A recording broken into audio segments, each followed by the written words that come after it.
Olá, gente linda, como é que vocês estão? A gente vai falar agora sobre a última coisinha da independência do Brasil, né? E finalizar essa unidade para a gente começar a nossa revisão.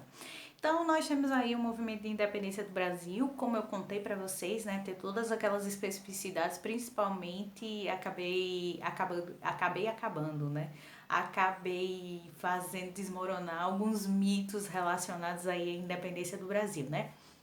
Mas existe uma coisinha que a gente precisa discutir também, a última. Nem todo. São duas coisas, na verdade, né? A gente já discutiu mais ou menos uma, mas eu preciso reforçar um pouco mais, e a outra a gente não falou ainda.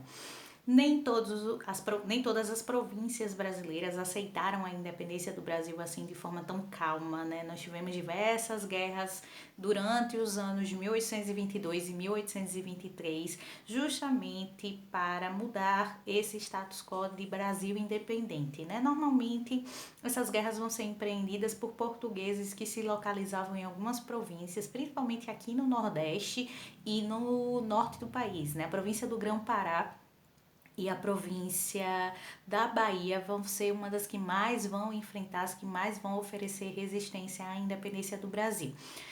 Mas a gente vai ter aí no ano de 1823 o fim dessas batalhas, né?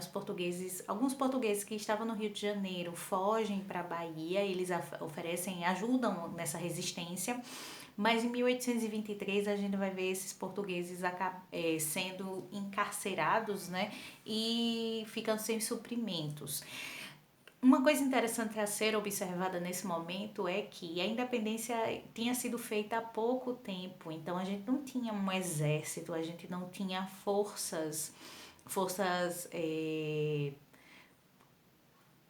em quantidade para poder enfrentar os revoltosos, né? Isso fez com que a gente tivesse o nosso primeiro grande gasto financeiro pós-independência, né? Então a gente pode falar até que as primeiras dívidas externas do Brasil vão surgir nesse período, né? E é verdade, gente, não é nenhuma brincadeira que eu tô falando agora não, apesar de estar rindo, né? Nosso primeiro grande gasto vai ser com o pagamento de pessoas para lutarem no exército que vinham de outros países, né? Os mercenários. E isso já vai ser acrescido a 2.000 libras esterlinas que o Brasil vai ter que pagar a Portugal para que Portugal reconhecesse a independência uns anos após o evento acontecer, né? Então a gente já começa devendo a galera, principalmente não, devendo a Inglaterra, né?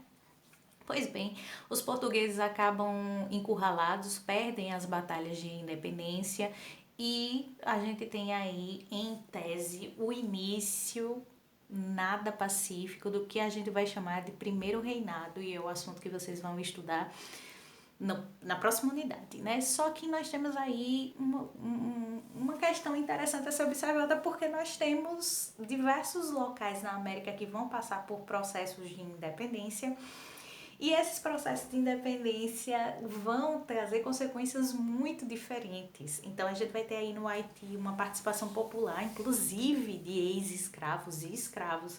A gente vai ter na Argentina, no Uruguai e em alguns outros países na América, a gente vai ter a presença de uma elite econômica dos crioulos que vão instituir governos republicanos. E aí a gente tem o Brasil, que nem um governo republicano, nem um governo popular vai entrar num sistema de império, vai virar um império.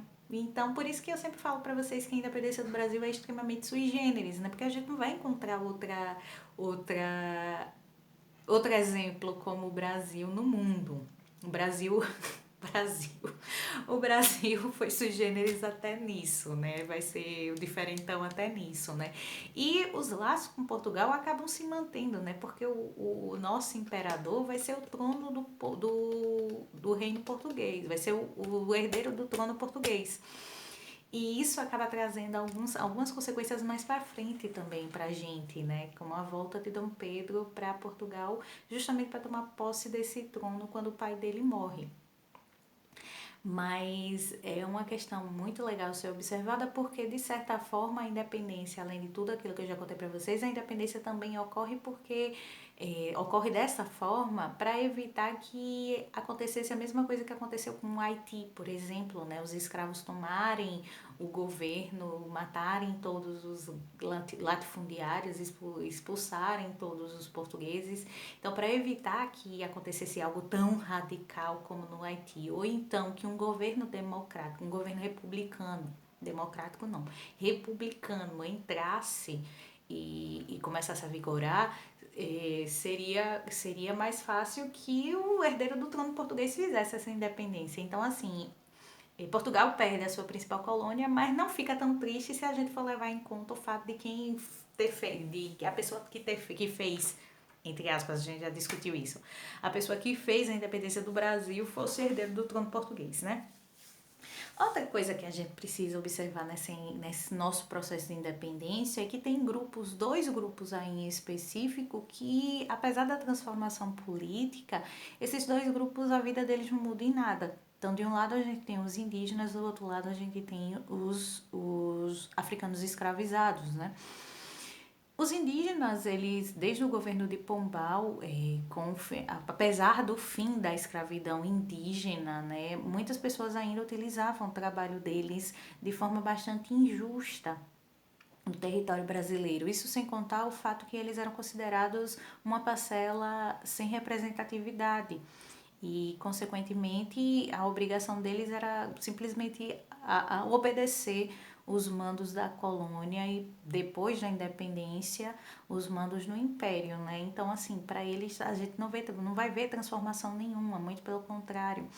A gente vai ver um recrudescimento das atitudes extremamente preconceituosas, né? Apesar da gente ter ali com o romantismo, a partir de 1836, né, meados do século XIX, a gente tem o romantismo, e o romantismo vai valorizar a figura do indígena no Brasil. Se a gente for falar a verdade, o indígena nunca foi valorizado como deveria.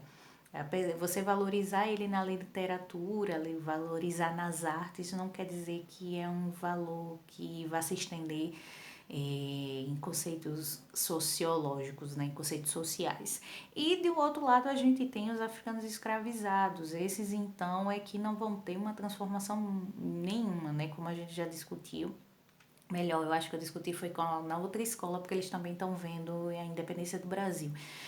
Mas a gente fez uma atividade parecida com isso, né, que falava sobre isso, né. Apesar da influência, apesar da inspiração liberal do movimento de independência do Brasil, o que a gente vai ter aí é a permanência, entre permanências e rupturas, a gente vai ter a permanência do trabalho escravo, visto que boa parte do apoio que vai ser dado à independência, ao movimento de independência, vai partir dos latifundiários, e obviamente boa parte deles utilizava o trabalho escravo como base do trabalho agrícola, né, da produção agrícola. Consequentemente, apesar da independência ter esse caráter liberal, né, que fazia tanto sucesso na Europa com o Iluminismo e logo depois da Revolução Francesa, nós vamos permanecer tendo o trabalho escravo como base laboral, certo? Então, infelizmente, para os africanos escravizados também nada vai mudar até pelo menos 1888, com a abolição da escravatura. E aí a gente também vai ter algumas permanências, apesar da liberdade, a gente vai ter algumas permanências em relação ao caráter inclusivo desse movimento, né? Mas isso a gente vai discutir no momento correto, quando chegarmos ali no segundo reinado, no final do segundo reinado, que é no final do ano, em tese, né? Na quarta unidade. Então é isso, gente. O nosso vídeo de hoje é bem miudinho, graças a Deus, né? Vocês estão acostumados com vídeos grandes, porque eu falo muito, dessa vez eu tô falando pouquinho, né? A gente vai continuar discutindo sobre isso, a gente vai reforçar essa discussão na quinta-feira. Façam a atividade e é isso. Beijo pra vocês e até quinta-feira, viu?